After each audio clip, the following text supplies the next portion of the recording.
So I'm Alma Panovi. I am what I guess most people would call a former leftist, and now a conservative political commentator at Prager University. I'm a former leftist myself. You can check the tattoo if you do not believe me.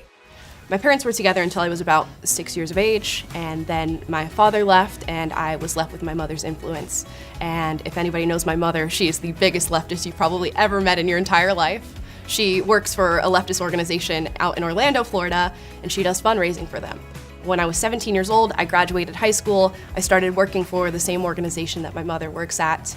I think the issues of gun control and gun violence need to be assessed from every angle. I was going around to different middle schools and high schools and finding kids that were leaning left, and I sort of gave them a shove in that direction and started teaching all different sorts of socialist ideology and feminism and critical race theory before I even knew it was critical race theory.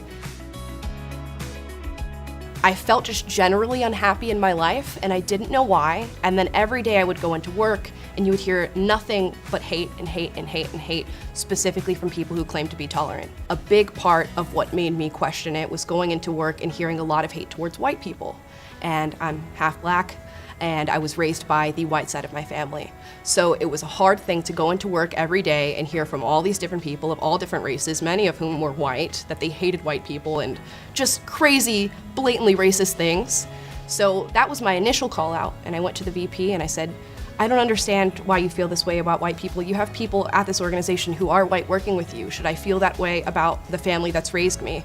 And he said, you don't understand how oppressed you really are. You should be angry, and I'm not here to make you feel better about your family. Something to that effect. Let's rate some hate comments from the tolerant left. First up, we have the very classic, "You're a coon." That was when I was like, oh, maybe I'm not on the right side of history on this one.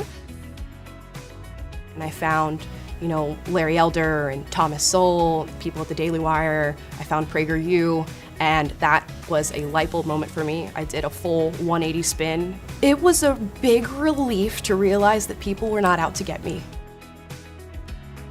I grew up in a very conservative rural area. I was top of my class, valedictorian. I was surrounded by people who were white and conservative and never had any problems. But the ideology was so deep set in my mind that you couldn't have told me that there wasn't racism and patriarchy around me.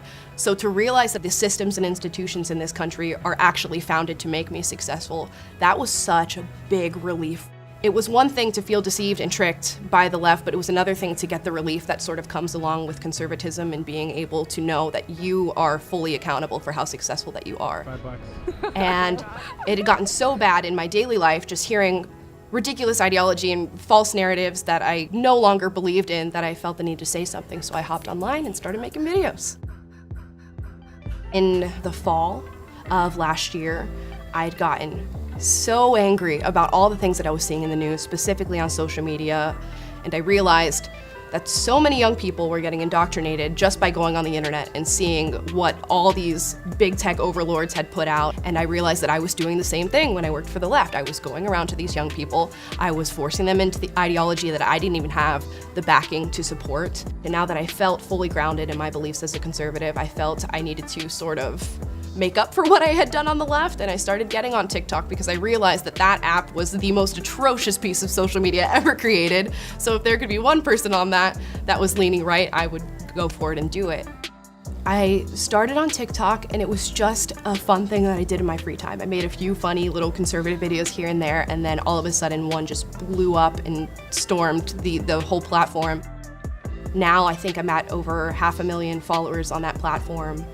And as I started gaining traction, I guess a lot of people were reporting my videos and TikTok was taking notice of it, so I was banned. And I fought that very hard. We even went to the TikTok office to go and talk to somebody. They weren't there, but we tried. And eventually I got the account back, so we're back on TikTok and we're still making videos. The most difficult challenge that I face is how deeply brainwashed people are in our society.